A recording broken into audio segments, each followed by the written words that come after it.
গণমাধ্যম সংস্কার কমিশনের কাছ থেকে প্রাপ্ত সংস্কার প্রস্তাবগুলোর মধ্যে যেগুলো এখনই বাস্তবায়নযোগ্য সেগুলো অনতিবিলম্বে কার্যকর করার ক্ষেত্রে উদ্যোগ গ্রহণ করা হবে বলে জানিয়েছেন প্রধান উপদেষ্টা অধ্যাপক ডক্টর মোহাম্মদ ইউনূস। শনিবার দুপুরে রাষ্ট্রীয় অতিথি ভবন যমুনায় প্রধান উপদেষ্টার কাছে গণমাধ্যম সংস্কার কমিশন প্রতিবেদন জমা দিলে একথা জানান ডক্টর ইউনূস।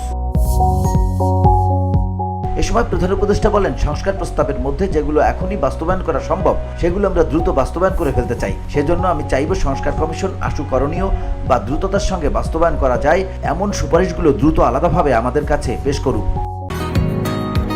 বসুন্ধরা, উত্তরা, বনশ্রী, কুড়িল ও বাড্ডা সহ রাজধানীর বিভিন্ন স্থানে অভিজাত ও অত্যাধুনিক মানের ফ্ল্যাট কেনার এক নির্ভরযোগ্য প্রতিষ্ঠান প্লেজেন্ট প্রপার্টিজ লিমিটেড। তাই আপনার স্বপ্নের আবাসনের জন্য আজই যোগাযোগ করুন। Pleasant properties limited, where destiny matures eventually. এ সময় সিনিয়র সাংবাদিক কামাল আহমেদের নেতৃত্বাধীন গণমাধ্যম সংস্কার কমিশনের এই কাজকে অমূল্য হিসেবে অভিহিত করে এই প্রতিবেদন যেন বিশ্ববিদ্যালয়গুলোর সাংবাদিকতা বিভাগের শিক্ষার্থী সহ অন্যান্য মানুষ পড়তে পারে সে লক্ষ্যে কাজ করার পরামর্শ দেন ডক্টর ইউনূস। সাংবাদিক কর্মচারীদেরকে তাদের শেয়ারের অংশীজন বানানো, শেয়ার দেওয়া, এটা আমরা প্রস্তাব করেছি। আমরা ক্রস ওনারশিপ এটাও বন্ধ করার প্রস্তাব করেছি।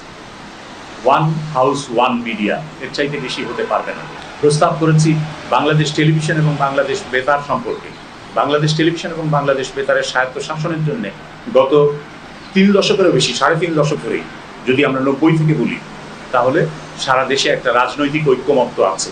সব দল সবসময় বলে এসেছে যে বেতার টিভির স্বায়ত্তশাসন দিতে হবে।